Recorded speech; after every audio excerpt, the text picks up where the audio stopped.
All right. Hello, everybody. We're going to go ahead and get started. All right. Welcome to Coastal Conversations, updates from the Humboldt Coastal Dunes Cooperative. My name is Susie Fortner. I am the Executive Director with Friends of the Dunes. I am here to welcome you tonight. So some quick housekeeping for those folks inside the building. If you haven't been here before, bathrooms are just outside, and you can take either door and follow the sidewalk up around the corner, basically right behind me on the other side of the building. If we could keep our side conversations to a minimum, because we are a hybrid meeting on Zoom. We have about 30 people in the Zoom room, and it's very echoey in here, so I would appreciate that. And if you have questions for each presenter, we're going to do questions right after. So if you have questions, we'll ask you to come up to this other microphone and ask your question into the microphone so that folks on Zoom can hear you. And I would ask if everybody on Zoom can hear me, but I'm going to assume so because I can't see to see if there's a thumbs up. You want to check my computer if we could get some thumbs up to make sure everybody on Zoom can hear me. So for folks on Zoom, welcome. Please stay muted during the presentations. You can type your questions directly into the chat and we'll ask them during the Q&A. I'll ask them for you, or you can raise your virtual hand and I can call on you to unmute yourself and ask the question yourself. All right.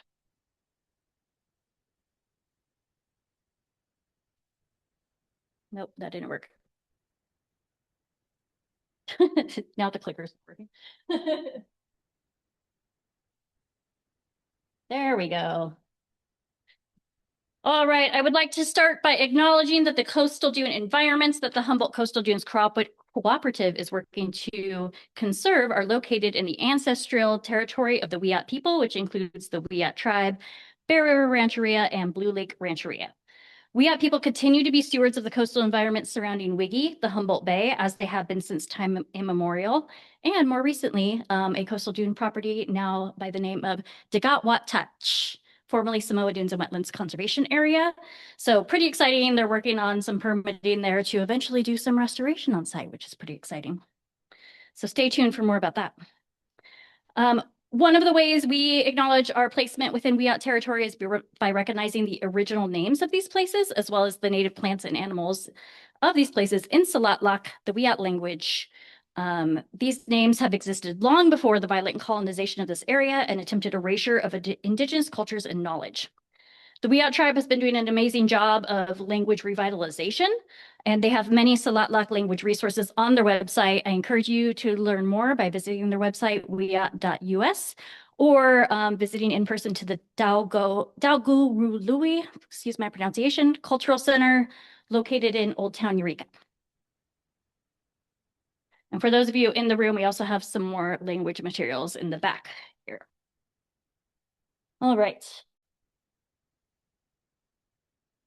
So the Humboldt Coastal Dunes Cooperative facilitates coordinated ecosystem management of coastal dune environments through collaboration among stakeholders. I won't go as far as to read our mission statement there, but it's up on the screen for you. These presentations this evening serve as our annual public meeting for the Humboldt Coastal Dunes Cooperative. Sorry, I lost my spot on my slides here. Okay, before I introduce our presentation, I want to share some exciting news from Friends of the Dunes, which is that we were just last week approved for funding from the State Coastal Conservancy to purchase 6.5 acres located at 150 Stamps Lane, which you just drove past the chain link fence and boarded up house on your way in here. So that is pretty exciting news. We've had our eyes on this property at least for the last couple of years, probably more like the last 20 years. But it's been in private ownership for a long time, was owned by a bank after foreclosure, kind of turned into a little bit of a community landfill, unfortunately, for about a year there, was cleaned up by the bank. Anyway, it's had a rough go for the past few years, so we're excited that we now have those funds secured to purchase that property and start planning for its future, which will include improved coastal access here at the Humboldt Coastal Nature Center, Hopefully some restoration. It is formerly like forest wetland habitat. So that'll be somewhat new for Friends of the Dunes to do that sort of restoration. And we're also looking into low-cost overnight accommodations for this property. So stay tuned for more news about that. Oh, sorry, I had the map up here. It's that little orange. I cut out the legend in my map, so apologies for that. But that little orange section that's like kind of triangular, and then the black is our current property here at the Humboldt Coastal Nature Center. So very prime location for us. Okay, so tonight's presentations. I do want to find my notes for this one. So we have a great lineup of presentations this evening, each from representatives of different organizations and agencies that make up the Humboldt Coastal Dunes Cooperative. While Friends of the Dunes is hosting this Zoom meeting and this public presentation, not all these presentations represent work conducted by our organization. So each of our presenters, I'll have them introduce themselves and their affiliations. Without further ado, I think I'll invite up Andrea for our next, and bear with us, this is experimental for us to be doing a hybrid meeting at the Nature Center. So there might be it might get a little wonky here as we move between slideshows. Thanks, Justin. There's a little clicker. Justin will. Oh, okay.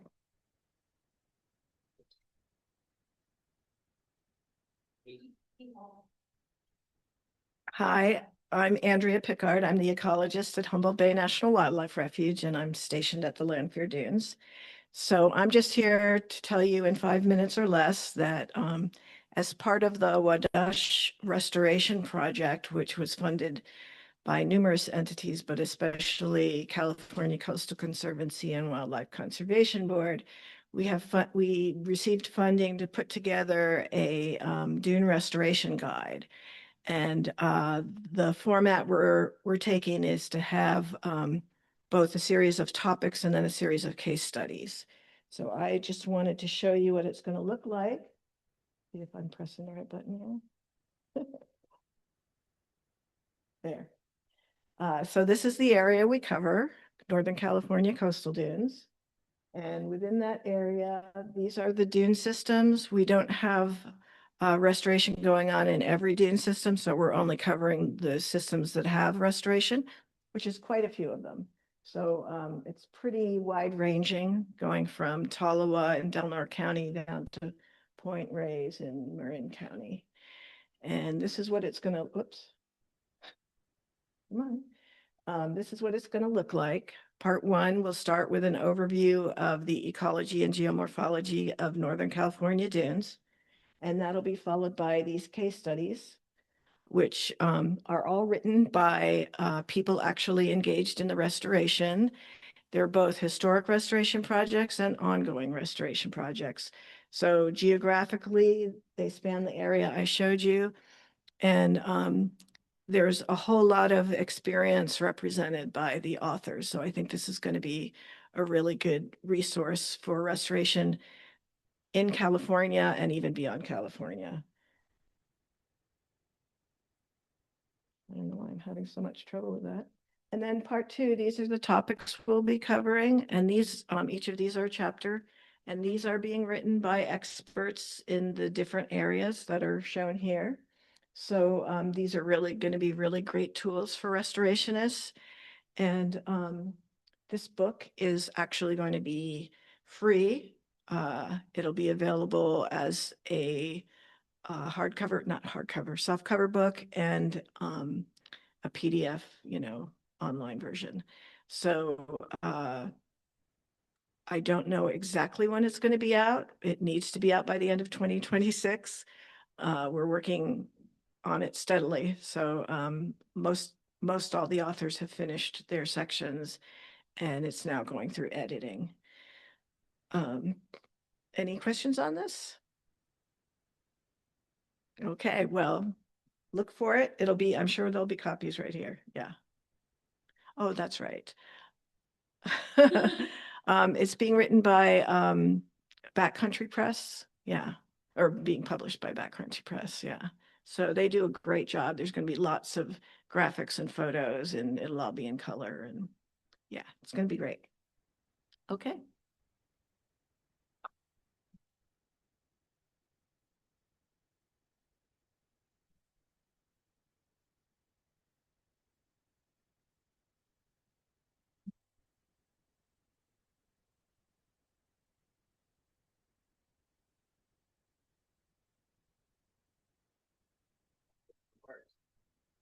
Justin and Ryland.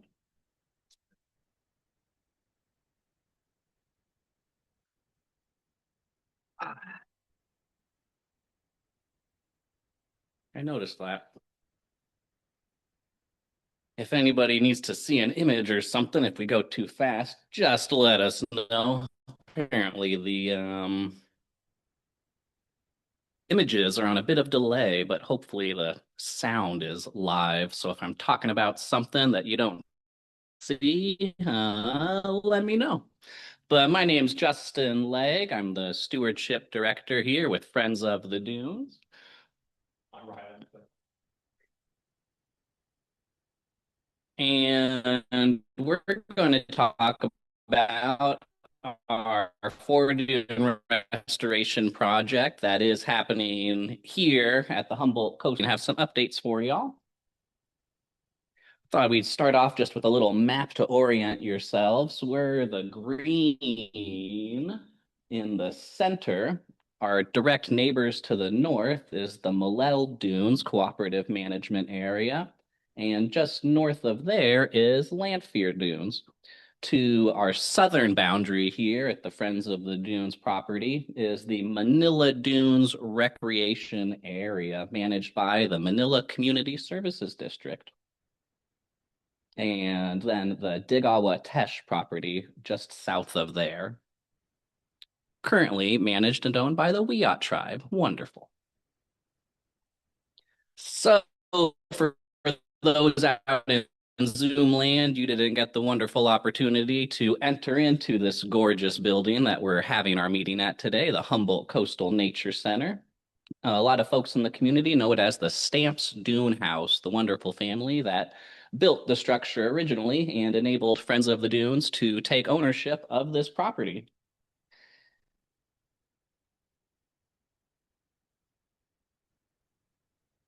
Still a nature center.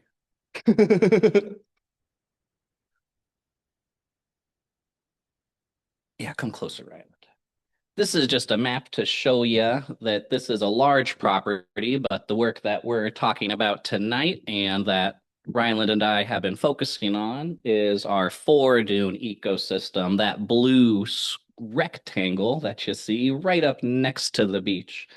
We do have dreams, goals, and plans to do further restoration work along the back dunes and rest of the property. But for tonight, we're going to be focusing on that blue rectangle you see. And again, just to highlight some points I want to talk about are going to be our northern boundary, which again touches Malel Dunes, and then our southern boundary, which touches the Manila Dunes. First and foremost, this wouldn't have been possible without the many decades of ongoing support of our community, volunteers, board of directors, and anybody that's been able to participate in these programs. Part of what excites me about the work that we're doing on this property is we've got these years of smaller scale restoration that has given us quite a few pockets of native plant diversity right next to our larger zone, which is spectacular. This also wouldn't be possible without our friends and supporters, the California Department of Fish and Wildlife, the National Fish and Wildlife Foundation that we all like to call NIFWIF, the Bureau of Land Management, the Coastal Conservancy, and our wonderful friends at the U.S. Fish and Wildlife Service.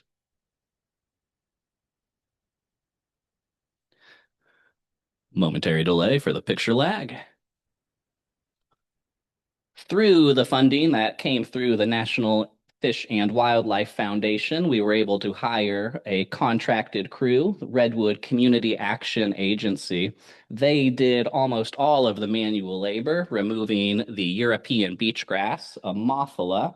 And the picture I'm highlighting here, you can maybe tell that I'm obsessed with our boundaries, but this is again the northern boundary for Friends of the Dunes property touching the Humboldt Dunes Cooperative area. So what you see behind them is mostly restored land and is exactly, basically what we are going for. Our goal is for it to look like that.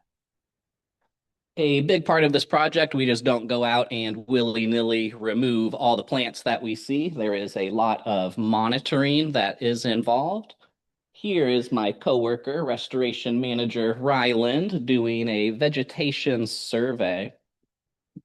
Not only are we counting the plants within these plots, he is also analyzing how much ground cover is vegetation versus how much ground cover is open sand is a metric that we closely watch here. And just to highlight again, you can see in front of Ryland all the invasive European beach grass, the Ammophila, that had not yet been removed when this photograph was taken. Clearly behind him, all of our native dune mat vegetation that was pulled at least a decade ago by many, many volunteers at Friends of the Dunes. One of the ways you can tell that that is an older part of the restoration site is towards the middle of the image, you'll see a bright yellow patch of European beach grass that had been pulled. You can tell it's fresh.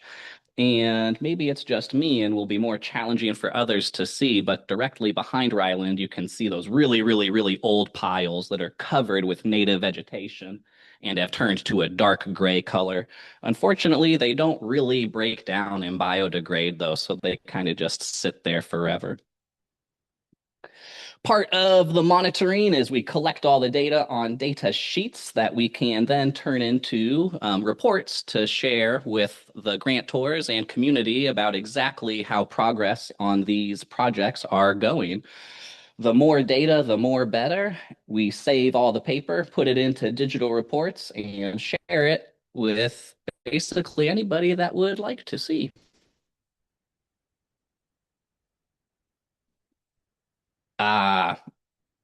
This is the northern boundary of our property. The image looks a little fuzzy to me, but hopefully you can tell that the vegetation becomes relatively dense, the native vegetation in the restored area of Malel Dunes. And then here at the Friends of the Dunes Nature Center property, we are gearing up to do a lot of native planting, but you'll see how much more open sand there is in our restoration site. This was 100% dominated by that European beach grass, just about everything you see. So we are honestly already really excited by the amount of little plants that you can see already regrowing into that site because of how many native plants we have just nearby. We are really excited and grateful for how easy it is for the native populations to drift back into this site. What's more challenging to see that I'll show you some better pictures of is if you look really closely with your eagle eye vision, you might notice a symmetrical planting of American dune grass, Elamis mollis, up right next to the edge of that dune. Our southern boundary here, you can see, is still 100% dominated by that European beach grass. That's bottom portion of the picture is essentially what our entire Forys dune ecosystem looked like around 2023. I'm going to highlight it again just because it makes me really excited. But look at all that native vegetation right there next to our restoration site that is pretty nude at the moment. But again, all that native vegetation exists only because of many, many, many years of hard work by our dedicated volunteers for a really long time to enable the natives to come in and other reasons as well that we won't dive too deep into because we're short on time. The Ammophila was left right up against the beach there for a while, which is why you'll see so much more native vegetation just a few yards back from our foredune there. But it gives us that native seed bank to come in and repopulate, which is really exciting. Coastal sagewort, silverleaf beach pea, beach buckwheat. Oh boy, it's really interesting that you can actually identify quite a few of the plants from relatively high aerial photos. Ew, and this is what the crews had to work through, everybody. This is an on the ground. This is actually one of our photo points from the project that is completely choked out in the European beach grass, the Ammophila. This stuff can get up to about your belly button, so 3-ish feet tall, is really pokey and full of ticks. Being pokey and full of ticks isn't the reason that we remove it. It's more for resiliency, restoring our native dune functions, as well as the biodiversity of our rare, native, and endangered species here. Here's just a few more photo points that go through a couple of years. The CCC's California Conservation Crew, you can see in 2010 working on some of the Ammophila there. 2019, we had some pretty good restored zones, but what you see here is that foredune right in front of the zones that had been worked on before, littered with pile upon pile upon pile of hand-pulled European beach grass. I want to highlight that point a little bit as well. Here at Friends of the Dunes, this project and this property has been 100% hand pulling. So that is with shovels and bare hands and is a lot of work. The reason we did 100% manual hand pulling, though, is significantly because of our native populations right next to the site. Those populations are sensitive. We wanted those seeds to quickly come into our site. So we did all manual hand pulling. As you can see, the shovels with the seeds there. It can be really difficult. You have to dig the stuff out of the ground, and it takes at least 2 to 3 retreatments. Some of the parts of this property have been treated 4 or 5 times.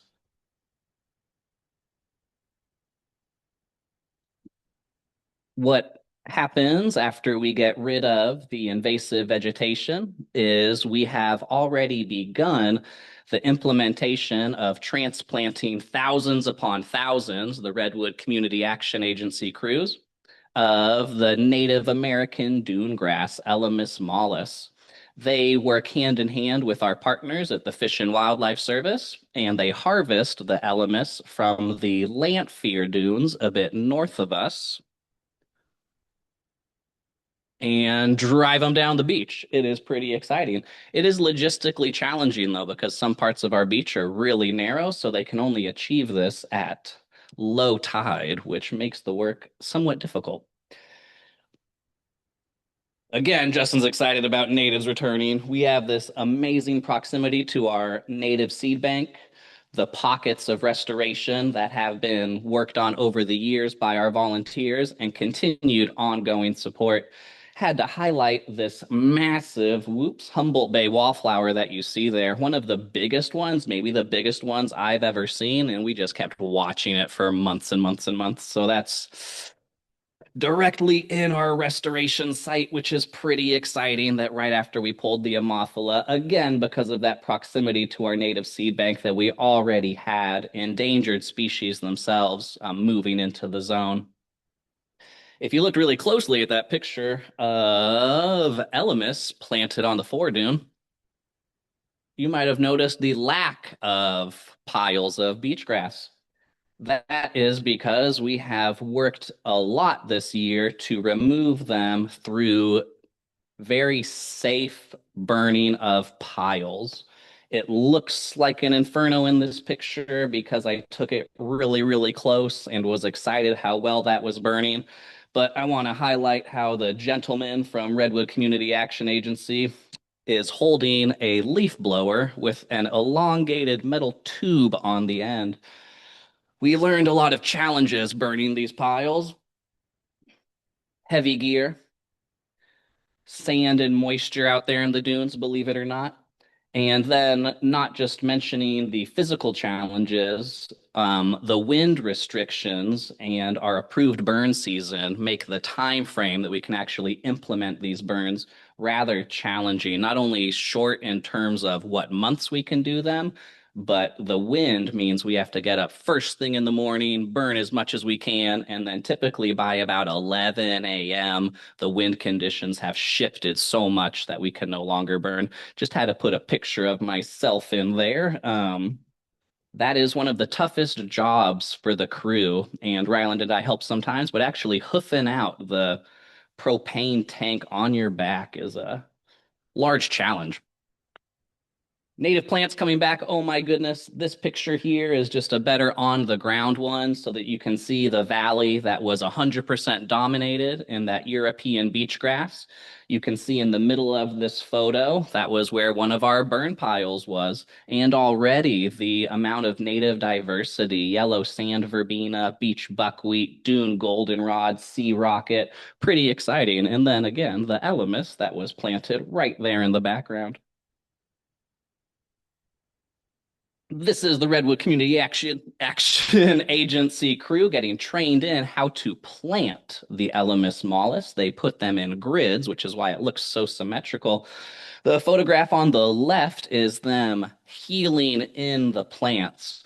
First, they harvest the plants from Lanphier, they drive them down the beach, they hike them up the dunes, they dig a trench, and they heal them in these nice little rows. They don't have to be planted that very same day, but we try to get them planted as soon as possible. And again, just that grid of wonderfully symmetrical planted Elemis mollis right up against our previously restored native dune diversity there. Some of my favorites being pink sand verbena, which I had never seen on this property until this project began. And at the moment, we have 4 or 5 of them in our restoration zone, which is really exciting.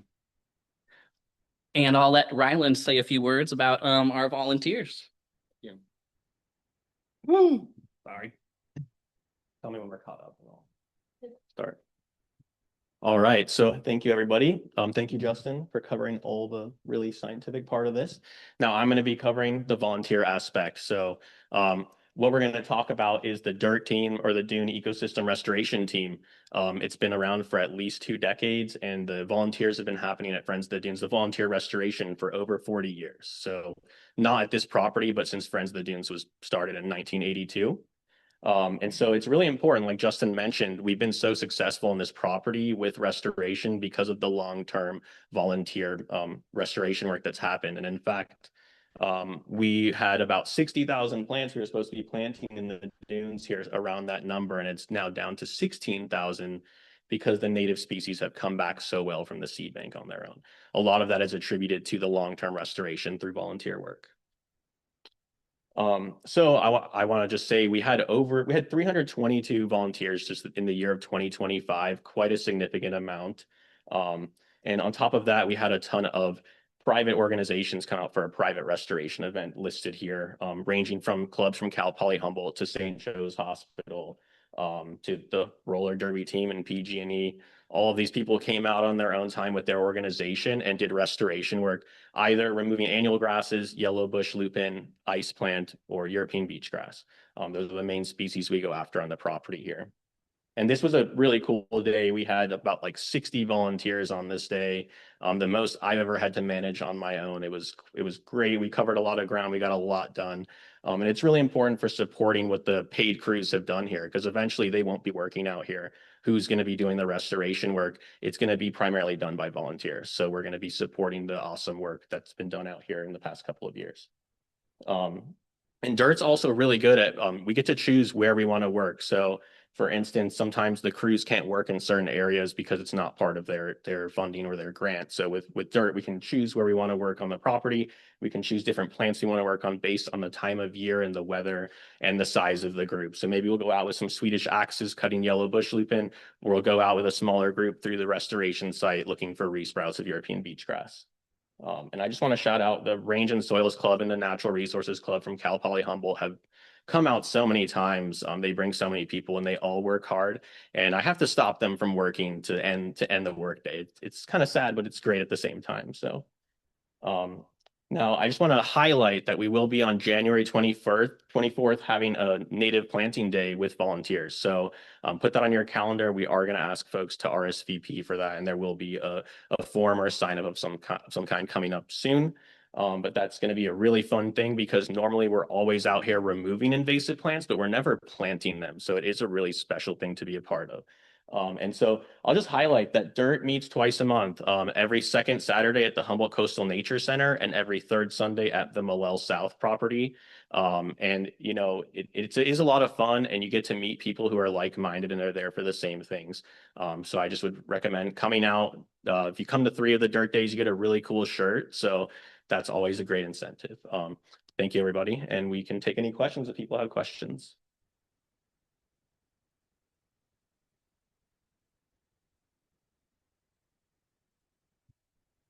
I have a question from Zoom, but I also want to point out we are at 6:46, so we should answer quickly and move on to our next presentation. But from John Stamps, besides the intensive labor, what are the biggest challenges to restoration?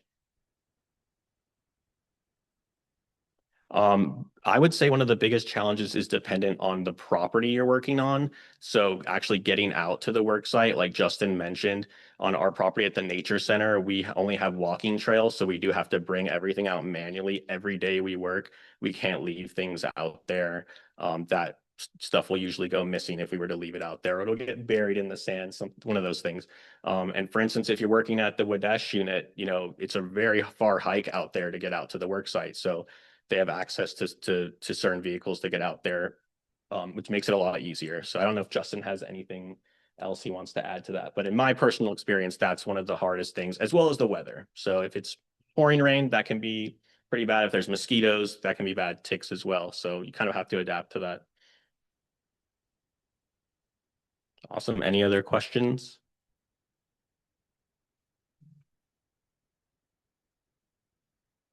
Can you explain the difference? Can you explain the difference in planting for the native dune grass as far as the hedgerows and ranks versus the grids? For the American dune grass? Yeah.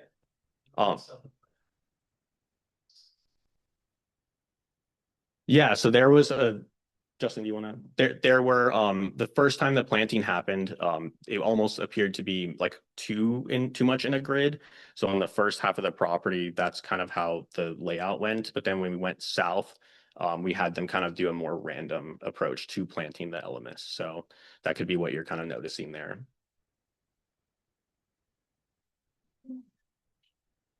Okay, thank you.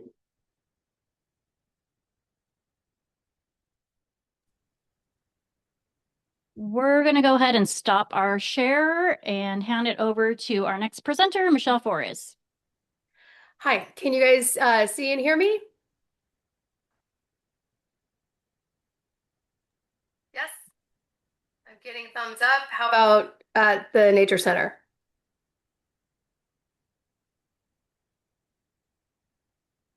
Uh-oh. Susie, can you hear me? Shoot. Friends of the Dunes is muted right now, so if you guys can hear me, I just need a thumbs.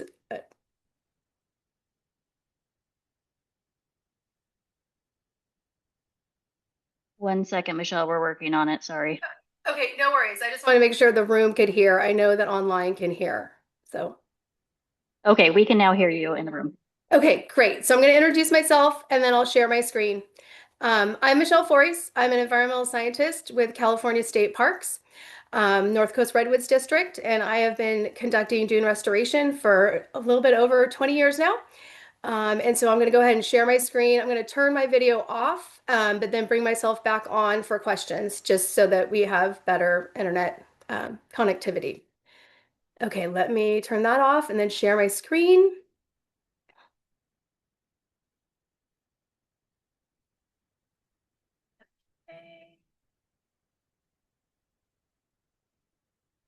And can everybody see my screen? Or if I can get thumbs up or something from online folks, that would be great.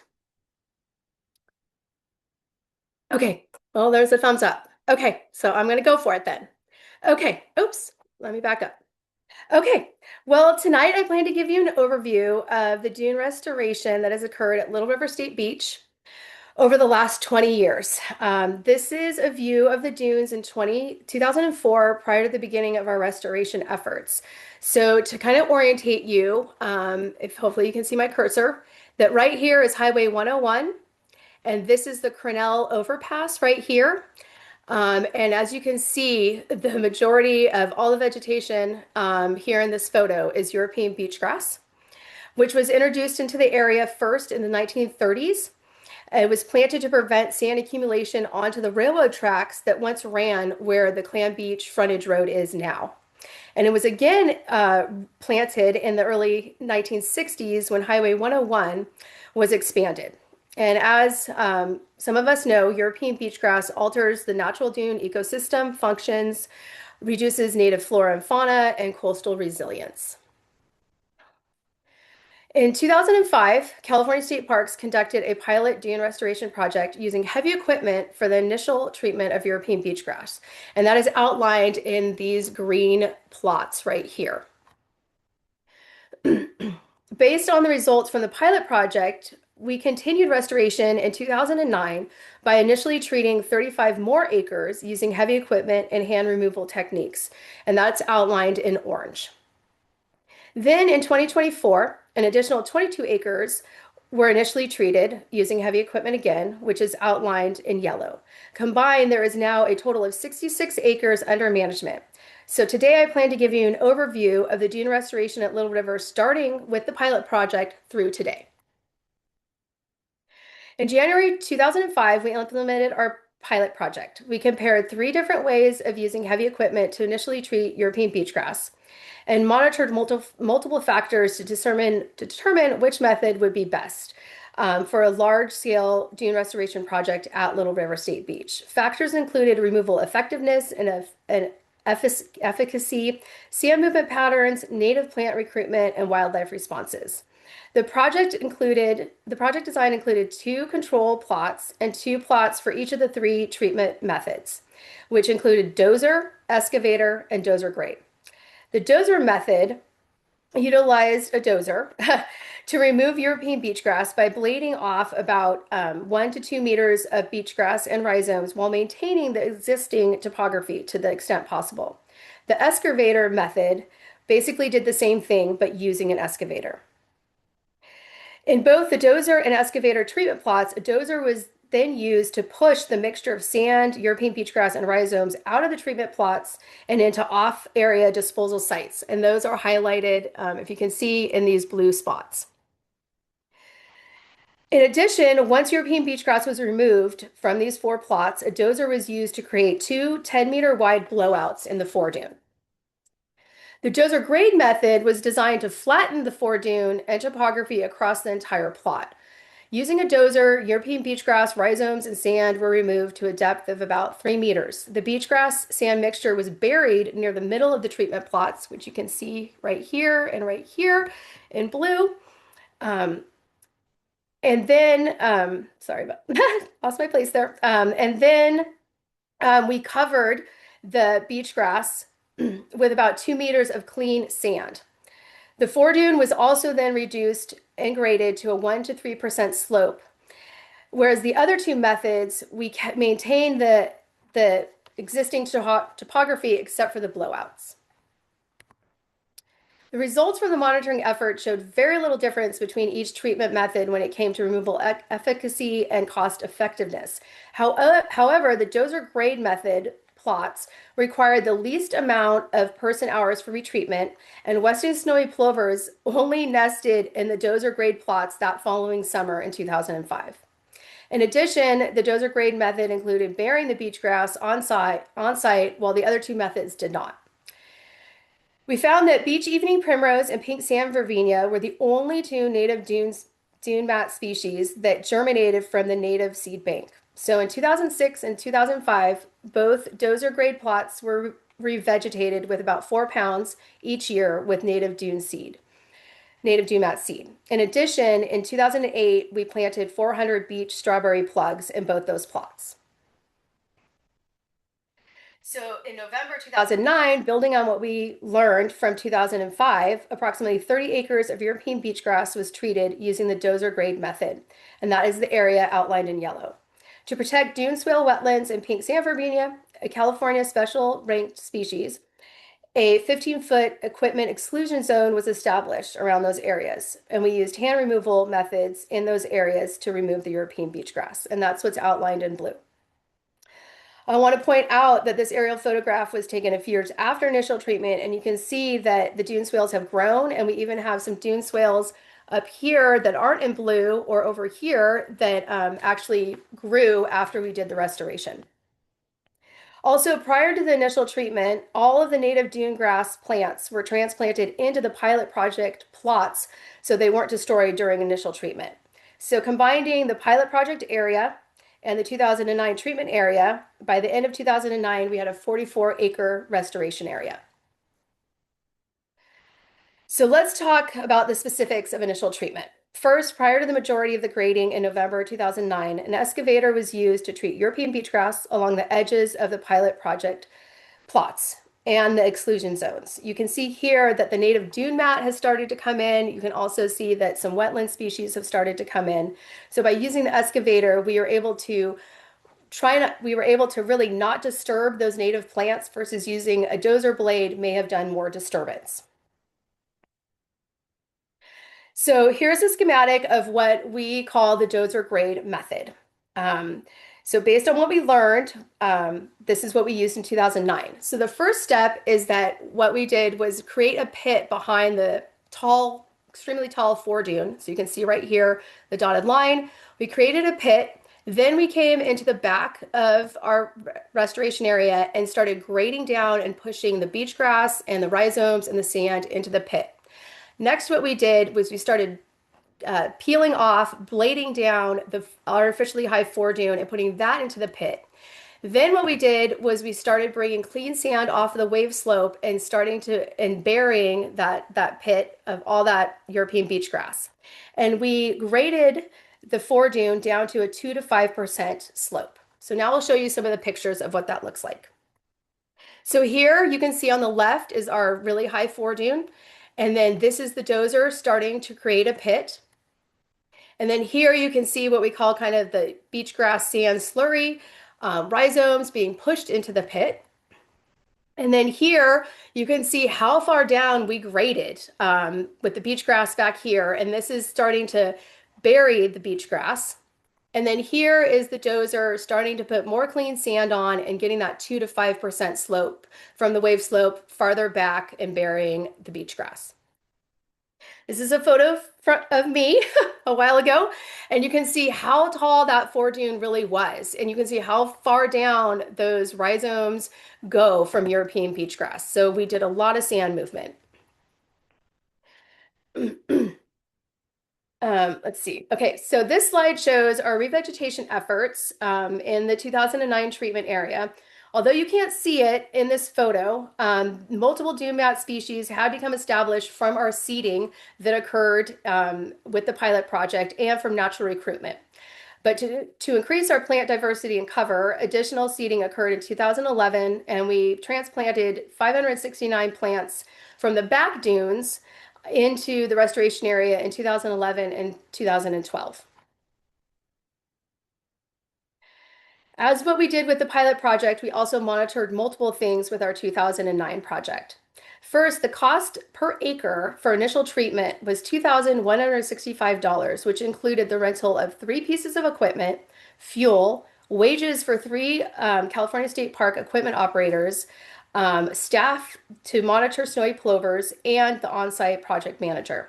So if you compare this with the estimated cost of $30,000 an acre for initial treatment in 2009 by hand, this cost us less than 10% to initially treat the project area using heavy equipment versus hand removal.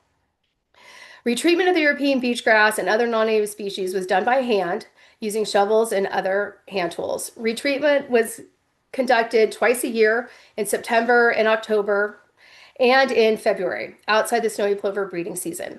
By the 6th retreatment, the person hours to retreat the restoration area had dropped from 1,680 to 290 person hours and remained under 250 person hours until about 2023, when major scarping of European beach grass dominated foredunes occurred to both the north and south of this restoration area.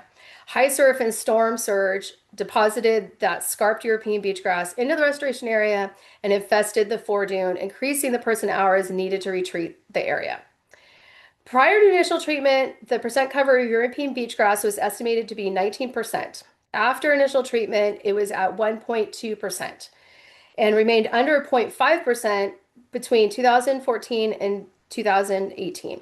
Also, before initial treatment, the native vegetation cover in the upland dunes was 2.6%, and in 2018, it was 12.7%. And after 2018, that was our last year that we conducted vegetation monitoring in the 2009 plot or restoration area. So we also did photo monitoring. So with most of our restoration areas, we like to do this to be able to show before and after treatment conditions. So to orientate you, right here is Trinidad Head on the upper right, the upper photo, right hand side. And then right here, kind of in the middle, the lower picture is Trinidad Head. It's not the exact same orientation, but it's very close. And so you can see that it was dominated almost all by European beach grass. You can see a dune swale here on the right of the upper photo with some standing water. And if you look down here, you can see that there is now vegetation in that dune swale. You can see that dune mat is starting to come back. And also, if you look really close in the far back to the north, you can make out European beach grass and pampas grass. And that is private property. So we're always looking, we're always out there looking for new infestations and holding that line from the European beach grass and looking for ciabatta grass or pampas grass flying in from that north area. So as I just discussed with the property to the north, there was still 22 acres in nearshore dunes to the south in Little River that had not been treated yet. So in January of 2024, we began removing yellow bush lupin, pampas grass, and native shrubs by hand from the southern project area. The removed vegetation was left in the back dunes on top of European beach grass to just naturally decompose. Next, we used 3 bulldozers to initially treat the European beach grass. Building on what we learned at Little River and at Gold Bluffs Beach in 2013 and 2015, we used what we call the trenching method in 2024. Here's a diagram of our next iteration of using heavy equipment to initially treat European beach grass. So first, European beach grass and sand was removed about 1 to 2 meters, including the rhizomes, and was pushed into a pile. Next, the dozer created a trench in that area about 10 to 15 feet deep by pushing clean sand to each end of the trench. Then European beach grass and rhizomes that are adjacent to the trench are pushed into the pit, including the originally scraped off material. Then clean sand from the ends of the trench are then spread over the pit and the removed vegetation and the surrounding area where beach grass was removed. And now I'll show you what that looks like in 2024 at Little River. So you can see we had very thick European beach grass cover. When we started this, you can see these bulldozers are starting to scrape off the beach grass and create piles. Then here are a few pictures of the bulldozers creating the trenches. The trenches were varying in lengths. It was basically the width of the dozer. Sometimes we would hit groundwater, and that's when we needed to stop. And so we dug our pits as deep as possible until we hit groundwater. And then here you can see that we are now perpendicular to the trench and starting to grade and move all of that other beach grass and rhizomes into the pit. And then finally, this is a few pictures of what it looks like when we're done and after we've moved clean sand on top of the removed vegetation and our disposal pits. So in March of 2024, shortly after initial treatment, we planted 240 native dune grass plugs, and we transplanted those from the 2009 restoration area. We planted those along the foredune and along our southern edge of the restoration area. In addition, we had collected a lot of seed. Samara Restoration also helped us with collecting seed of native dune mat and wetland species, and we broadcasted that in various areas in the project area. We also planted 973 plugs that Samara Restoration had grown for us in February of 2025. And we have a little bit of seed remaining that we collected that we plan to broadcast After we finish our second retreatment, which is occurring right now, which we should have completed by the end of this year. In September 2023, prior to initial treatment, we had approximately 37% European beachgrass cover, and after one retreatment, it was 3.2%. And the overall non-native species cover before initial treatment was 56%, and after one retreatment is down to 4.6%. And like I said, we like to use photo monitoring, and so we established more points, monitoring photo points in the new restoration area. And these photos are taken at the southern edge of the restoration area looking north. And again, you can see it is pretty much a monoculture of European beachgrass. There may be some yellow bush lupin in there also. And then this is taken afterwards, and you can see that we're starting to have a little bit of native dune mat starting to grow. And in this area, we actually have a decent amount of pink sand verbena that came in just from a few plants that were adjacent to the restoration area. So lessons learned from 20 years of restoration at Little River using heavy equipment to initially treat the beach grass and following up with hand removal. So first, with the pilot project, we figured out one of the best ways to use heavy equipment to treat European beach grass. In addition, we learned that only a few species of native dune mat was present in the seed bank. And both with the 2005 and 2009 projects, we learned that a little bit of seed and transplanting goes a long way. By revegetating a few small areas in the pilot project, and then later in 2009, once the native dune mat plants became established, they naturally colonized the entire 44-acre area. In 2024, multiple things affected the initial treatment and its outcomes. First, although our operators are very experienced in road removal and habitat restoration in former logged areas, only one of the operators had been part of our past dune restoration projects. So two of them were kind of green when it came to this type of work. Second, the time of the year played an even bigger factor. Our window for restoration with heavy equipment at Little River is between September 15th and February 28th, outside of the snowy plover breeding season. Our equipment operators and the equipment were not available until mid-January when there were king tides and the water table was super high. Due to this, we were limited to how deep our disposal pits could be and reduce the availability of clean sand. And so here's a photo of what I'm talking about. You can see on the right that the tide was coming right up to the foredune, and you can see how artificially high that foredune is, and that it's not a naturally sloping foredune. And then on the left, you can see that we weren't able to really do what we wanted to do with the foredune and really grade it down like we did in 2009. And that's because of the high tides, the king tides, and that also did not give us a lot of available clean sand off of the wave slope. So just a little bit of stuff that's coming our way or that we're starting to do is historically the most northern population of beach leah, federally and state listed species, which is in the upper left-hand corner with the little white flowers, was at Little River State Beach until expansion of Highway 101 in the 1960s, which is reported to have removed the entire population. Recently, we began steps to bring the species back to Little River by experimentally seeding in the 2009 restoration area. And so we'll have results of that in the next coming years. The rest of these species on this photo can be found throughout the 66 acres that are now that is now part of the restoration area. And I'd also like to thank California Department of Fish and Wildlife, U.S. Fish and Wildlife Service. They helped with funding throughout all of our 3 phases. I also want to thank the CCC. They ended up getting greenhouse gas reduction funds, and part of that, they were able to come to Little River and help us with retreatment of the 2024 restoration area. And then also Friends of the Dunes, they helped us with retreatment, doing volunteer events in our pilot project areas. And then also CAL FIRE recently has been helping us with retreatment of the 2024 restoration areas from the High Rock Camp. And so with that, I will say thank you, and I will take questions, and I will stop sharing and put myself back on screen. Okay. Any questions?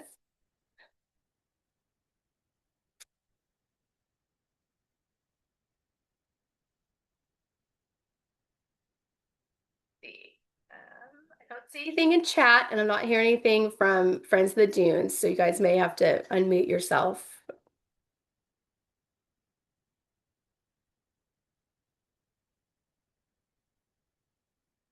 See, lots of clapping here. Thank you, Michelle, in the chat. Okay.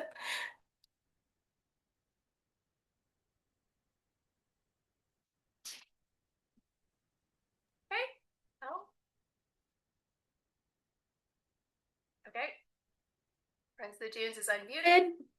Do we have any questions from the audience there? No questions here, Michelle, but we all appreciated your presentation. Thank you so much. Okay, no problem. We're gonna pull up our next presentation. I think it's Josh.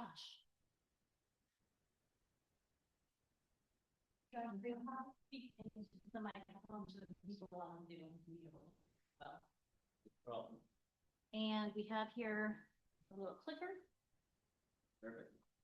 And the one that's missing is the forward here. Oh, so yeah, that's what I want. Yeah, for moving the slides. Yeah. Or you can say next. Okay. All right. Thanks, everybody. And Friends of the Dunes. Yeah, what a great organization here. And I just have to say, it's really great to see all the work that's happening. Little River. Thank you, Michelle. That is such an awesome project, and I've got a lot better idea what you're doing there. And Justin, yeah, that's great to see what you guys are doing here too. This is phenomenal.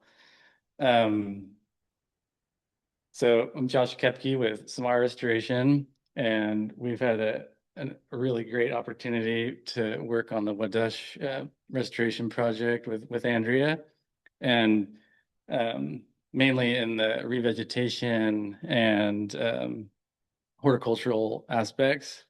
And so I did this talk last spring at CERCAL, the Society for Ecological Restoration,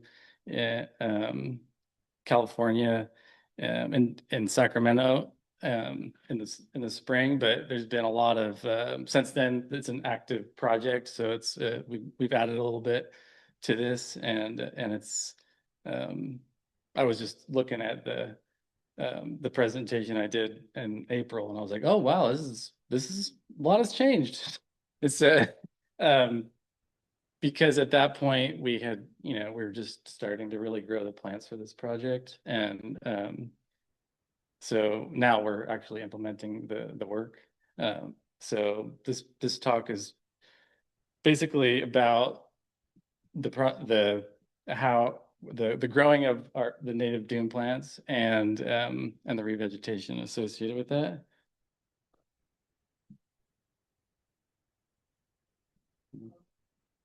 Yeah, there you go.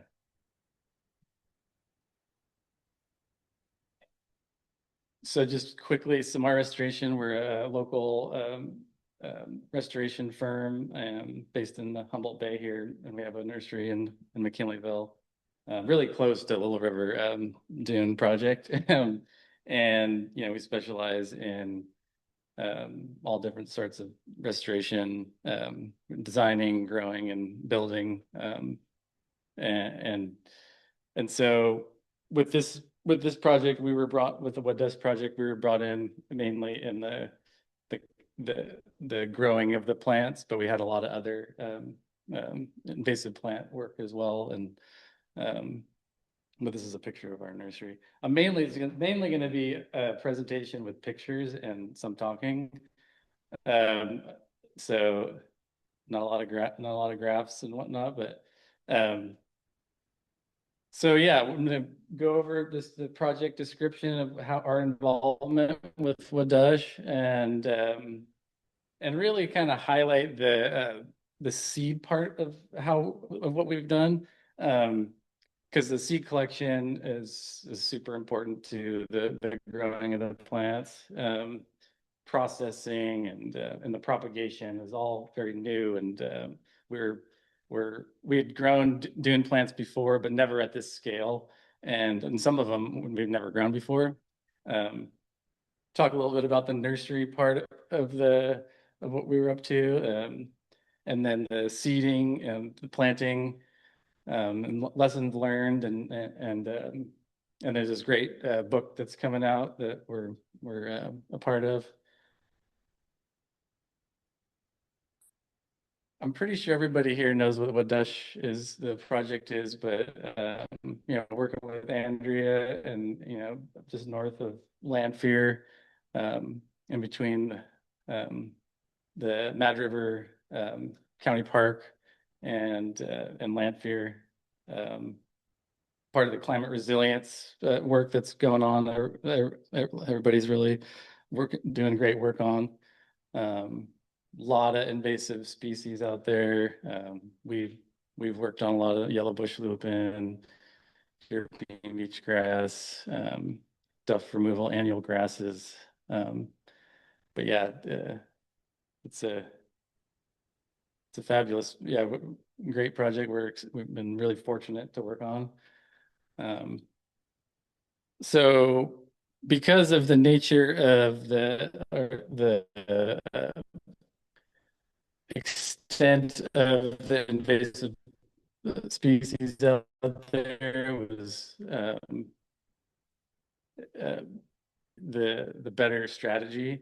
So we were hired a few years ago to grow a large amount of dune species, both dune mat and forest, dune forest. So all the seed was collected locally, and we also collected a lot of last year or 2 years ago. We collected annual dune plant species, which was also just really a really cool opportunity. So yeah, some of these I just put this up here to kind of give you an idea. This is more or less our project. Like, so a variety of all the classic dune mat species and the containers that we grew them in, the numbers. This is going on currently, where we're planting these plants now, and then the forest plants are next year. Not having the notes is kind of like, I just realized, I was like, oh, are they there? Oh, cool. Well, it's all good. Well, hopefully it's for you guys. So took us 3 years to collect all the seed that was needed for these to grow all those plants. The interesting thing is that most of the dune mat species are all herbaceous perennial plants. They grow very quickly, but some of them are very difficult to collect enough seed to grow in the quantities that we needed. So sometimes it took multiple years to collect enough for just one species, or maybe 1 year or 2 years there wasn't enough. It just wasn't enough seed availability. So yeah, with our work, we really focused mainly on nursery specific collecting. So we're not really focusing on collecting a lot of seed for broadcasting, like doing like seeding. We're really focusing on the collections for seeding at the nursery, like into containers. And so yeah, it's a terrible work site. So yeah, I'll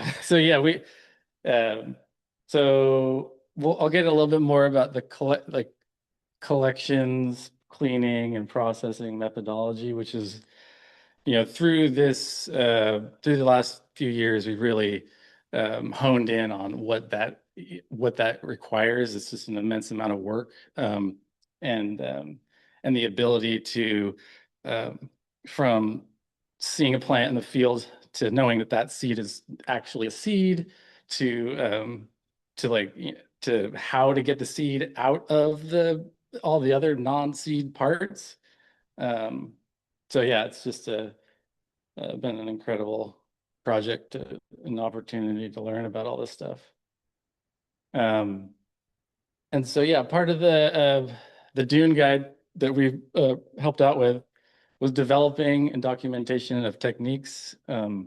So there's just an incredible amount of wide array of techniques that from just mashing, just physical mashing and of the plant parts to get the seed out. And we had a wonderful team that was like willing to do all the kind of the development of that, of figuring it out, researching and trial and error. So all this it will be in the Dune Guide. This is kind of the main thing that we got from all of our work is some things are very easy, more on the easier side, like Eriogonum is kind of just on the easier side of like collecting and growing. But then you get to Abronia, a lot of folia, where it's just like extremely difficult just to get the seed out of the out of the structures. And then it just doesn't want to actually grow in a pot. It doesn't want to be in a container. No native plant does, but it's just kind of some less than others. So this is kind of captures just an incredible amount of work that goes along with to get it to this point.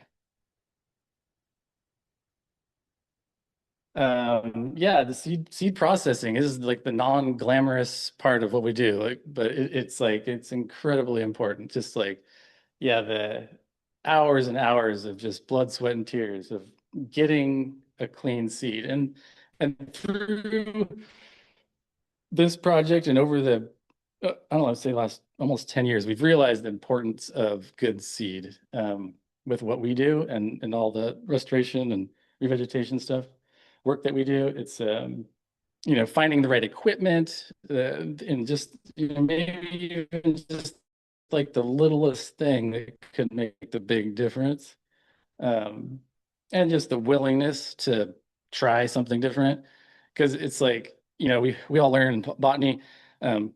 This is how you identify a plant. You don't really learn how to identify what the seed is, or what is a mature seed, or definitely not how to grow it.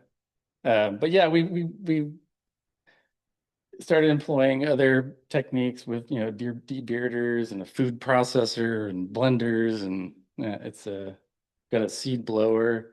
I think a lot of you guys came to our nursery tour and got to see some of this stuff. Yep, seed processing is just incredible. This is a ton of work, and even it's before you start one way, maybe end another. At the end of it, you're like, oh, I should have done it the other way. But this is still people are talking about oh, we should have, next year we'll do it differently, because there's this kind of a lot of finesse involved. And so I really feel like this has been a really great thing for future projects, because there's a lot of information here that we couldn't find when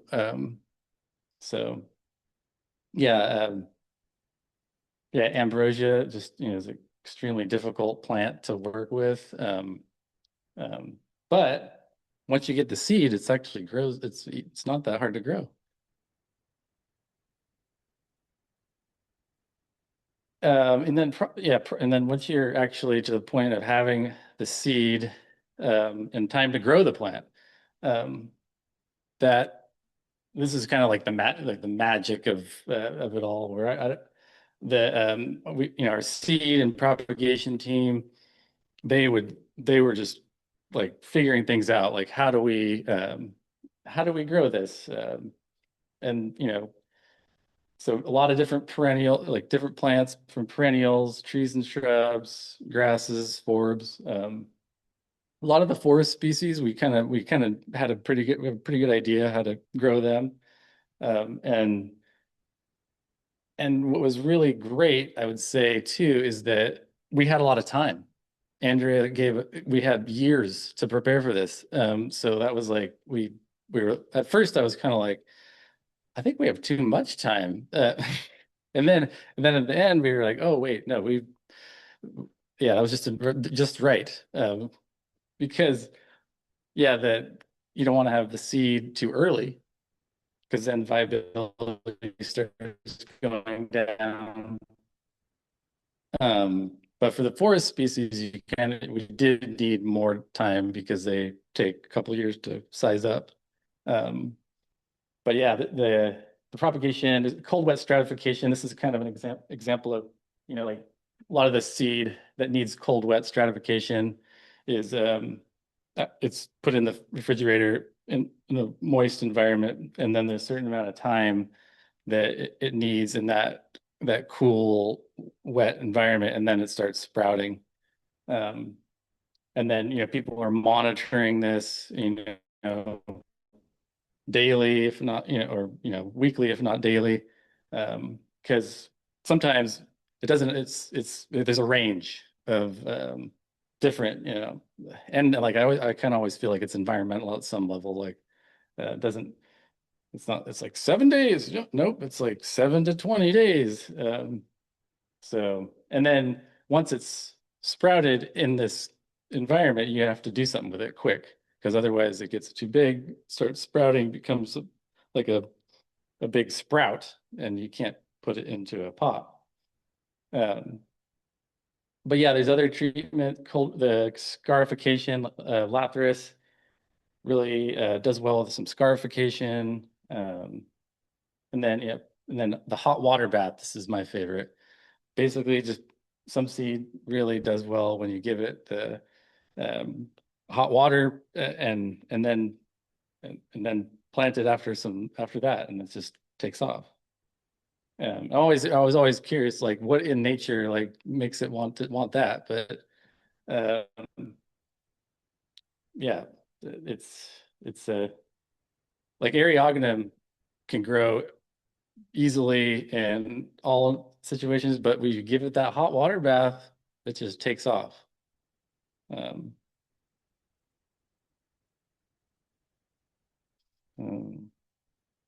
So yeah, there's around 300,000 hand sewn plugs. So like, yeah, we had to expand our nursery a bit to accommodate this project and with everything else going on. But that's what it looked like for months.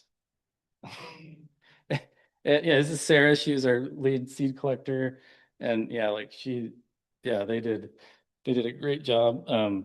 Yeah, and the actual hand sewing of each seed is just definitely incredible to see. There's no mechanization in this process, although we tried.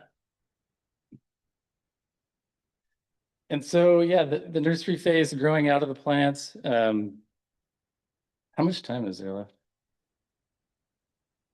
Okay, I'll speed it up. These trays were super invaluable. We employed these earth pot trays that we bought them pre-filled with soil with a special soil blend.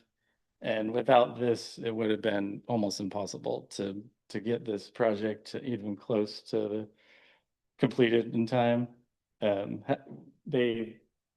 bunch of different beneficial microbes in the soil, very little nutrients, but we really feel like the microbial activity really helped.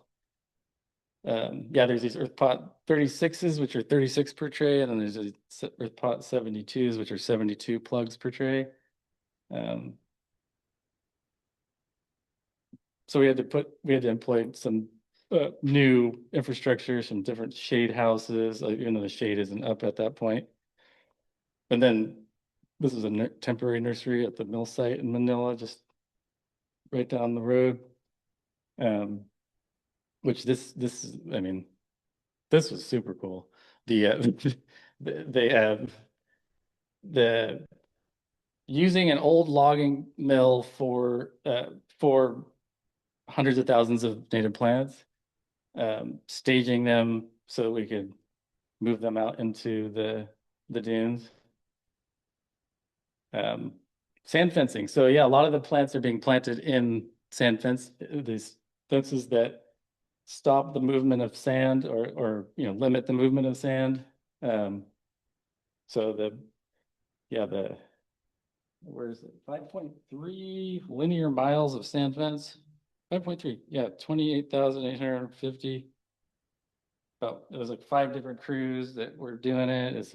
That in itself was kind of a monumental. All brought out by helicopters. That was done last year, about a year ago. So all the sand has now been accumulating in between the fences, and that's where we're doing the planting. It's kind of what it looked like last year. So yeah, this is the moving of the plants from the mill site in these bins that I thought was fairly ingenious with Andrea and her team, and never seen plants moved in a helicopter before, and yeah, it worked out. But there's a lot of questions, a lot of talk about how this was going to go down, but it seemed like in the end it all worked really great. So this is the map of the dune mat planting in Wadulh, and that's more or less currently where we're at. We're in zone G right now, and and so yeah, there's many different crews. 5 different planting crews out there doing the planting. So it's interesting, the sand accumulation within the sand fence, and then there's still some passive revegetation that's happened in there, but not, it's in some areas and not others. So yeah, it's been really interesting to see that. Just a lot of Bronia. Bronia seems to be recruiting well. And then I think the idea was to randomize the way the plants were assembled, and that was during the helicopter transport was more or less that was thought about at that point, where there was a mix of everything. And so now it's really easy to kind of just make it the planting kind of random, which I think is sort of the best way to get a natural sort of planting. So this is what we look like every day right now.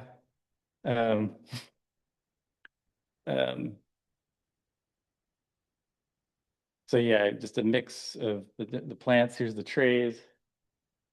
Popping the plants out of the trays, putting them in our tubs. A lot of on the ground work, using this inoculant sand that has been harvested from around native plant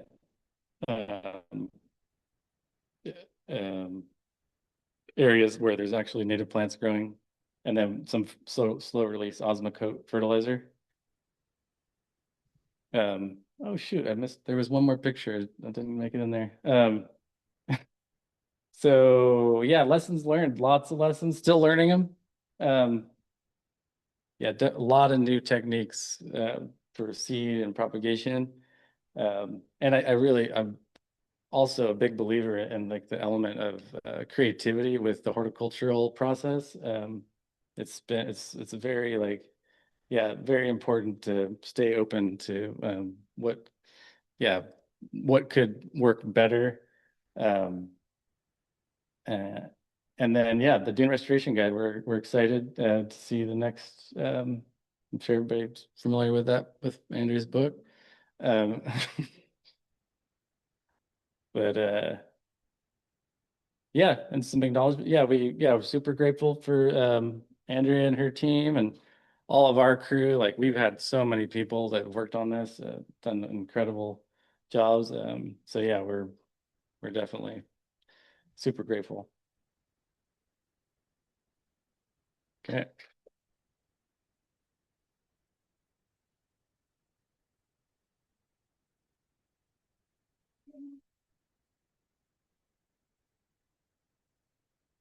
Yeah.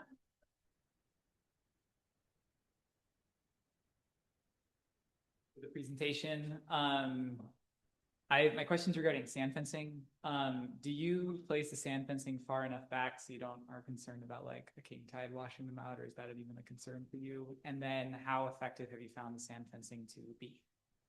The sand fence, yeah, you could probably talk to Andrea, but it's pretty far away from any tidal activity. So yeah, all the sand fence is fairly east on the property. Like these dunes are kind of very wide. So I can't see any tidal issues being a concern there. And what was the other question? How effective has the sand fencing been for the project? I mean, from my observation, super effective. Yeah, you can see like there's sand buildup. I mean, it's extreme. It's an extremely, the sand is moving, but in those areas, maybe not as much. This is what it seems like. And you can see when we put them in that there's actually like, that their sand is accumulating, and and you can kind of actually, when you're out there on a windy day, you can see it like kind of stops it. It's like literally like you can watch it working. Very cool. Yeah. Awesome. Thank you. Mhm.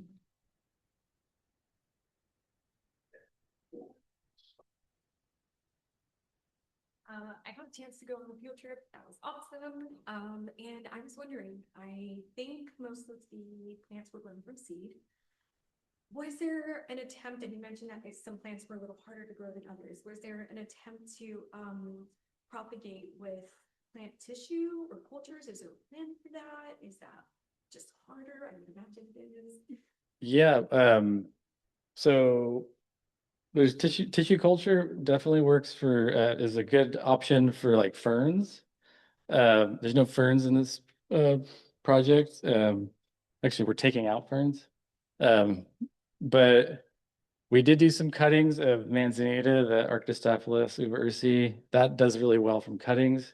And the beach strawberry, actually, like because we needed so many, we had to do cuttings. There's just there's just not enough berries. Otherwise, we would totally grow them from seed. Because it was a lot of work actually we had to harvest them and plant them. And so yeah, seed is definitely by far the most preferred way to grow native plants, except for these situations like manzanita, where it's actually super difficult to grow it by seed. Yeah, it's actually really easy to grow by cuttings. So, all right.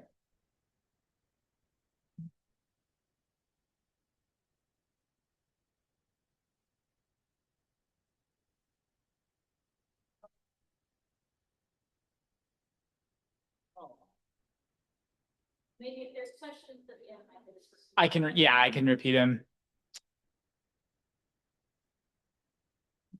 Clicker. All right. Hi everybody. Filling in as the anchor here, Micah Ashford. I'm the one person giving a talk that doesn't do dune restoration. I just sit and look at birds on the beach. So I guess I have the easier of the jobs. I don't know. I still get ticks though.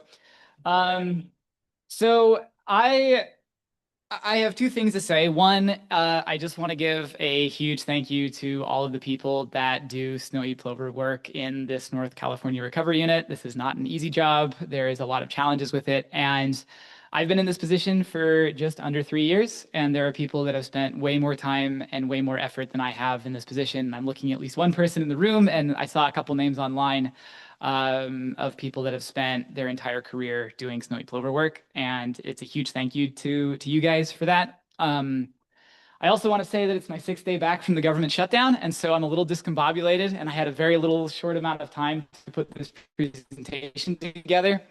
With that being said, it is going to go over the 20 minutes, but I broke this presentation up into 5 parts, and so if I need to stop at any one of the parts, I can easily do that, and then I can field questions. So bear with me. If we get to the 20-minute mark, I can go ahead and stop at the section I'm at, and then for those of you that are super curious and you want to know more, I can give you an invite to the Recovery Unit 2 meeting in a couple of weeks. Okay, so let's talk about the 2025 RU2. I'm going to give you some definitions in just a second. Snowy plover breeding season. For the presentation outline, I'm going to talk about 5 things. I'm first going to talk about the range as a whole, which covers 3 states, Washington, Oregon, and California, and how the most recent breeding window survey went and some of the really exciting results we got from that. The second thing is I'm going to recap the 2025 season here in Northern California from the Fish and Wildlife Service's perspective. I'm also going to give an update on raven predations here in Northern California. I'm also going to give an update on a phenomenon that may not have gotten a lot of visibility on smaller chicks. We've been finding chicks that have been hatching at really small body conditions, like really low body conditions, and that's raised some concerns. So I'm going to give a little update on what we found in 2025. And if there's time, I'm going to talk a little bit about a study I did with an undergraduate at Cal Poly Humboldt on egg viability. So here's some definitions for you guys, so that way you can follow along. The first thing is I'm going to say RU, that's recovery units. The range of snowy plover is on this map here. It's broken up into 6 recovery units. And so Oregon and Washington make up all of recovery unit 1. And then here in Northern California, Del Norte, Humboldt, and Mendocino counties is recovery unit 2. And then the rest of California gets the other 4. And so I'll talk a little bit about the southern recovery units in Oregon, but for the most part, we're going to focus on 2. There it is. Okay, so if we look at a zoomed in map of recovery unit 2, you'll see all of the sites that make up so yeah, Del Norte, Humboldt, and Mendocino. And if you look at all of the sites, there are a few key sites. The first one is Tallowwood Dunes in the north in Del Norte County. And then the lagoons, I specifically chose Stone Lagoon and Big Lagoon. They get the most amount of nests. Then Mad River Beach, which is owned by County of Humboldt. South Spit, which is owned by BLM, and co-owned by CDFW. And then also Centerville, which is both County of Humboldt and private. So this was a really big year for plovers, not only across the range, but in RU2 as well. And I'll get into some really good news, and then I'll end us with a little bit of a downer, but that's okay. So we did every year since 1991, so 91, then 95, and then from 2005 onward. The range of the snowy plover has been counted in a single week, i.e. all of the surveyors from across the range of the species go out during the course of a single week, and we count as many birds as we can, and it gives us like a baseline of what the population is. Now, it's obviously a low count because we're only going out at one site at one time in the course of a week, and we're probably missing birds, which we very much are. That being said, it gives us a baseline of what we think the population, at least the floor of that population, could be. And this year we counted 3,018 birds.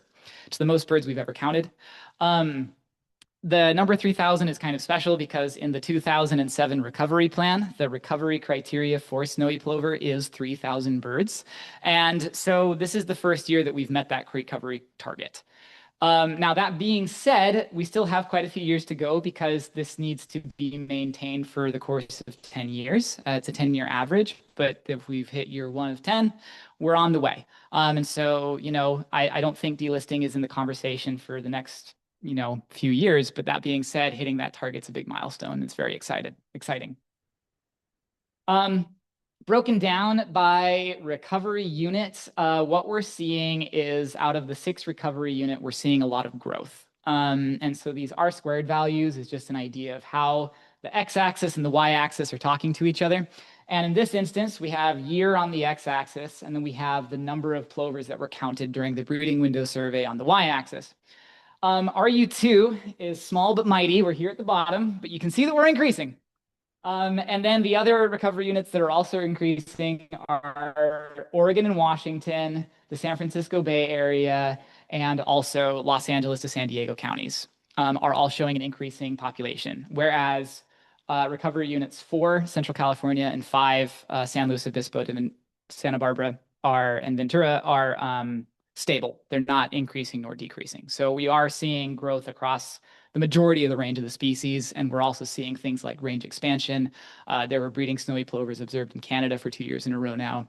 So we are seeing some very positive trends with the species right now. So let's talk about RU2. Because this is where we are, and we are small but mighty. This year, during the breeding window survey, 103 birds were observed across all of our sites.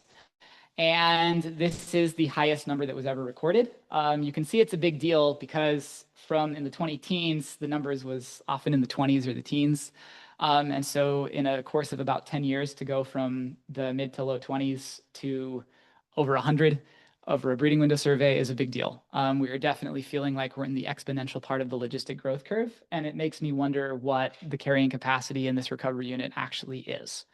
And I think we haven't hit that yet. So we are really fortunate here in Recovery Unit 2, because our population is small but mighty, we have the ability to track the birds on a more individualized level. We have a really high banding rate here in this recovery unit, and we also have the ability to monitor individual birds and nests through hatch and fledge that other recovery units may not have the ability to do. So it gives us a much more intimate look at what the population actually is. So I mentioned the breeding window survey as an undercount. This allows us to get a grasp of what the population really is. And so here is our number of male and female breeders at each of our sites, and a list of acronyms, but the sites that have the larger number of birds are the sites that I want to pay special attention to, such as Centerville, South Spit, Big and Stone Lagoon, and also Tolowa Dunes. And so you'll see that there's some XX or unbanded birds, and then the rest are our banded bird population. And you'll notice that our banded bird population is much larger than our unbanded population. If we break that down into actual values, what we're looking at this year is a range. If based on the number of unbanded individuals, our population ranges somewhere between 139 and 157 birds. And I like to just go with the median value, which puts us at 149. And so if we look at the median value since 2022, you'll see that we've gone up almost 60 birds in the course of 4 years. And that is a huge population growth. Some of that's due to increased success of fledging at our sites, and also due to immigration from places like Central California and Oregon. One thing I'll also point out too is that our unbanded population in the pink and the orange is also getting larger, and that's just due to a reduced banding effort. There are several banders, myself included. It's my first year banding this year. And it's just that we're running, there's more birds than we've ever had before, and there's fewer banders than we've had before. And so being able to get out as often as we can is just getting harder and harder to do. But as the species is recovering, maybe our need to band is getting reduced. So I'm hoping that in the coming seasons, we'll be able to band a subsample of the population, but we won't need to band the entire RU2 population as we've done in years past. Moving on, this is a really big table, but I can summarize just a couple of key things for you. So this is our nest site summary. So how many nests we found, how many hatched, and how many fledged. So if you look at the very bottom of the totals, we found 167 nests across all of our sites in 2025, which is this is more than we've ever found before. Of those 167, we had 84 hatch, which is almost a 50% hatch rate, which is really high for this recovery unit. And from those 84 nests, there were 218 chicks that were counted. And of those 218 chicks, there were a minimum of 119 juveniles. I say minimum because as we are banding less, our ability to track those chicks as they fledge is getting harder and harder to do, because once they leave the parent, we will find an unbanded juvenile in a flock of birds, but we don't know where they came from because they're not banded. So it kind of reduces our clarity a little bit, but we do know that through our intensive survey efforts that we were able to confirm 119 juveniles. And that puts us, this breeding efficiency column at the right, at 0.27. Now, breeding efficiency is a newer metric that is a way to figure out what our lambda is. Lambda is just a term to determine whether a population is increasing or decreasing. So if your lambda is a 1, your population is stable. Anything below that is bad. Anything above that is great. This breeding efficiency metric, 0.15, generally correlates to a lambda of 1. So a breeding efficiency of 0.27 is really, really high. Another way we can look at this is the traditional metric of fledged chicks per male. Now, fledged chicks per male is how many chicks fledged by the number of males in the population. Now, again, I gave 3 values. The value on the left is if all of our unbanded birds are kind of repeats of each other. And so this would be kind of the low end of our number of males at 67.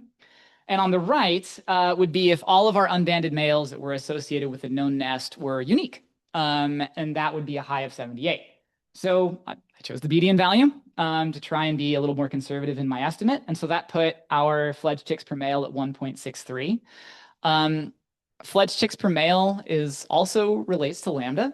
So a fledged chick per male of 1 relates to a lambda of 1. So a fledged chicks per male of 1.63 is like a lambda of 1.63. So it's a huge population increase. It was a good year. If we look at years past of the fledged chicks per male, you'll notice that it's the 3rd highest year on record. And it's the 3rd year in a row that we've exceeded 1 fledged chick per male, meaning our population has been increasing. So for at least 3 years now, we've seen some really awesome results. And it's not like I, as a surveyor, am doing much. I'm just watching the birds and putting color bands on their legs. But definitely, this is in part to the habitat restoration at places like South Spit. It's due to the king tides that have affected Centerville in such a way that it's created very conducive habitat for snowy plovers.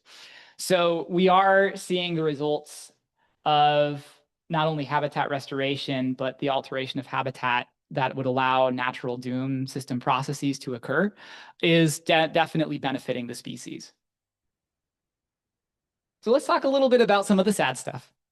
We did have a 50% or a 48% hatch rate. I rounded up to 50 when I made this figure. But we also had a 25% predation rate. And if we count unknown predation suspected at another 2%, that puts us at about 27% of our nests were predated this season, with an 11% unknown, and a large portion of those unknown were likely also predations as well. Now, our number 1 predator is ravens.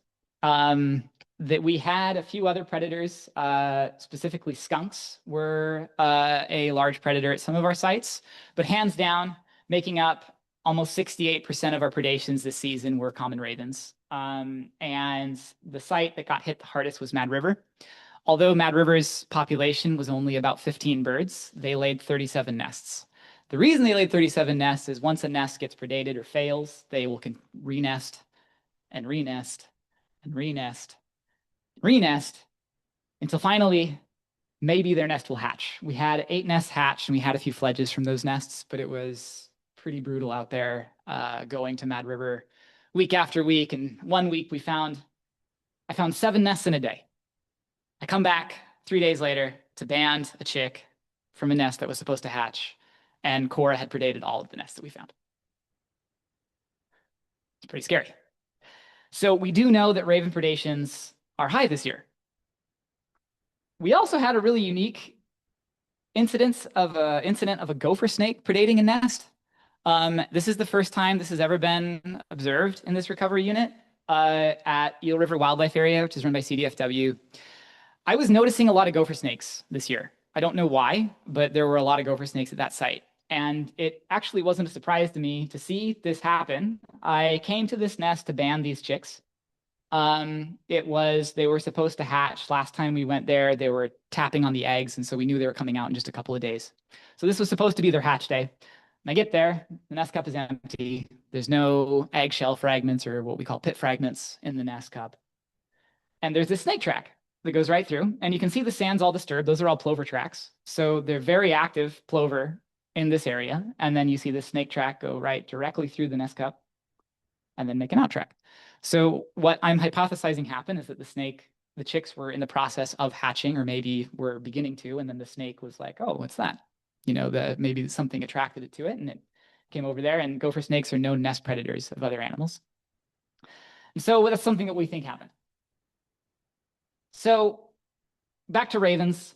Ravens accounted for 68% of our 44 predated nests. And this stacks up with more or less the average of what we've seen over the last few years. 2023 and last year were incredibly low years for raven predations. We think in part due to avian influenza taking a bunch of them out. And we were kind of hoping that leg would continue, but it does seem like this year it's much more on par with the average. As a matter of fact, 2025 fits on the trend line exactly. So it very much is an average year for raven predations. If you look at this graph, on the x-axis, we have the number of nests, and on the y-axis is the number of raven predations. So as you expect, the more nests you have, the more raven predations you have. It's generally a linear trend. And 2025 fits on the trend line almost exactly. So it's a very average raven year. And that's something that we kind of were hoping wasn't going to be the case. And we were hoping that maybe this avian flu would give us a few more years lag time. And so it'll be really interesting to see how 2026 is going to shape out. But we've had 3 really good years in a row. And so I think even with high raven predations this year, we had a really good year. So I think it's possible we could see another really good year as well. How many minutes do I have left? I'm going to go over this last thing because I think it's really interesting. And then I'll end the presentation there. So in 2022, Lizzie, one of our banders, who has been in the recovery unit for more than a decade, was, when she would go out to band, was starting to notice that the plastic bands were slipping off of the plover's legs. We were like, well, that's not good. So we were like, is it the bands? Is it that the chicks are small? And so I put together an experimental design after reaching out to people across the range and talking about different methods that we could utilize. And we came up with this using a scaled mass index from a paper in 2009. This had never been done on shorebirds before. And so how this works, and I can get into the formula, but I think that's kind of boring, but you take a mass measurement, i.e. weight, and then you take a length measurement. And the common length measurements are called the nalopsy and the tarsus. The nalopsy is the beginning of the nose, where the nasal opening is and the nares, to the tip of the bill. So it's like less than it's like 2 millimeters or less. And then the tarsus, which is the ankle. Plover's legs, the ankle is like this long, right? And then the knee is actually the joint that's up. And so their upper leg you don't actually see. So what you see here is their ankle. So you measure the end of the foot, beginning of the ankle there, and that's the tarsus measurement. So we took that measurement, and then I ran it through this equation here, and it gave me an index score. A high number indicates a chick with good body condition, and a low score indicates a chick with bad body condition. What we found in 2024 was that chicks that were not bandable, i.e. chicks that when you put a plastic band on its leg, it would slip off immediately, had significantly lower body conditions than chicks that were bandable. And so that made me concerned, because it was like 20 to 25% of our chicks. So I'm like, what's the survivability of these chicks? Are there drivers? Like, is food supply, are these plovers migrating here starving, and they just have like poor body condition and they can't lay big eggs? And so I was kind of freaked out. And so I even have a grad student that's working with me right now on this project to help figure out some of the drivers behind this. So we collected the data again in 2025. This was my first year banding. I had kind of a rock and roll, go to Monterey and train for a week under fire with Point Blue team. And then I came back here and started rocking and rolling and banding. And I banded 29 chicks, and I measured 30. And only one of my chicks was too small to band. The other 29 were large enough, and I was able to band them. Furthermore, when I took the weights of these chicks, they weighed about 0.5 gram heavier than the chicks last year. So the chicks this year had a better body condition than the chicks last year. And I don't know why, but they do. And so at U.S. Fish and Wildlife Service monitored sites, there were 14 chicks last year that were too small to band. This year there was 1. And they're 0.5 gram heavier this year than last year, which, you know, when you're a chick, that's about 10% of your body weight. So I want to know why. And so I'm going to work with the grad student at Cal Poly Humboldt, and we're going to start to investigate some of the drivers behind this. And that's hopefully one of my projects for the next couple of years. And we're going to continue to collect these measurements and see if 2026 is going to look any different. I have some other stuff I can talk about, but I think I'm just going to go ahead and save this for another time. And so if you're interested in coming to the RU2 meeting and you'd like to talk to me afterwards, I'm more than happy to send you an invite to that, that we have a Teams link that I'll send out to everybody. But with that, I'll take any questions anybody has. And thanks so much for the invite to come out here and talk a little bit about our plovers.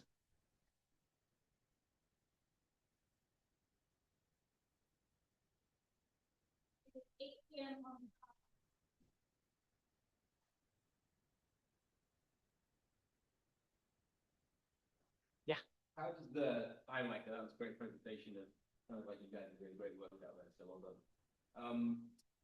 How does the 25% predation, nest predation, 25 to 27, I think you said, nest predation rate compare to other recovery units? Average. Some Oregon. Yeah, oh, sorry. The question was, how does the 25% predation rate in Recovery Unit 2 compare to other recovery units? And I said average. In Recovery Unit 1, they got hit extra hard this year, like almost total failure, nest predation, like breeding efficiency of like 0.09. But it was a bad, like they've had bad years for the last like 3 years. So Oregon's getting hit really hard. We have not been getting hit as hard, but I think there is potential. If I can back up to the graph of raven predations over years, you'll see that 2020 was a really high year for raven predations. And then you could also see years above that trend line, 2015, 2014, 2021, 2022 were also really high predation years. So the potential for it to be a high year is there. If I could speculate, I think part of the reason we haven't hit that level is I still think avian influenza, I think there's a lag time. And I also think that now that the plovers are starting to move from South Spit to Centerville and now back to South Spit, I think they're playing a game of cat and mouse with the ravens. So when the ravens find the site and they predate them, we'll have a really high predation year. And then the plovers move somewhere else after a couple of years. And then it takes the ravens a few years to find them again. So I do think that that game is being played out across the range. Yeah. Yes.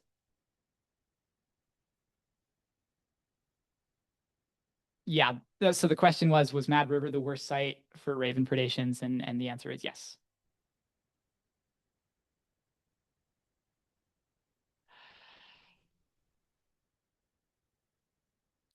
So this is not the opinion of the Fish and Wildlife Service. This is my own opinion. So the question is do you think it's due to the human use out there? Well, McKinleyville is just across the river. It's like right there on the hill. And there is a Coast Guard station. And I've been informed over a few years ago that the Coast Guard actually feed the ravens there. And there's also a shelter out there that leaves their food out, and ravens will hammer that food. And so there's a really high raven population. I have witnessed in 2023, I was out there with David Orluck, and there were a bunch of ravens perched on the trees at Vista Point, where the cars can park. And I saw this raven fly out from Vista Point, circle down, and land in the middle of 3 male plovers that were fighting each other with their chicks. And the males were like attacking each other's chicks, and they were fighting each other. And this raven landed in the middle of them and started chasing the chicks. And the males immediately started tail dragging and distracting and displaying. Well, it turns out that this was one of Janelle's ravens. She had a radio tag on its back. And so it was one that had been banded and tagged. And so we were monitoring it. And that raven had been eating at the Coast Guard station and eating at the animal shelter in McKinleyville. So we are seeing that the high human use probably has a correlation with why the predation rates are so high out there. Yeah. Yes.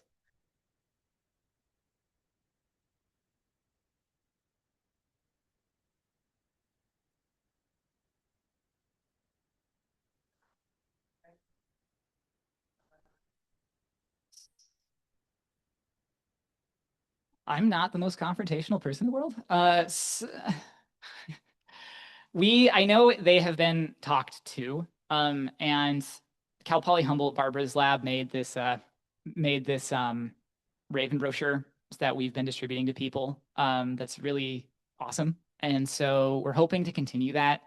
I'm working with some College Corps fellows right now to kind of revamp Fish and Wildlife Services outreach program. And so we are working on our first mission is to table Godwit days, and then we're probably going to table at the Saturday markets in Arcata, and then maybe some other events through the summer.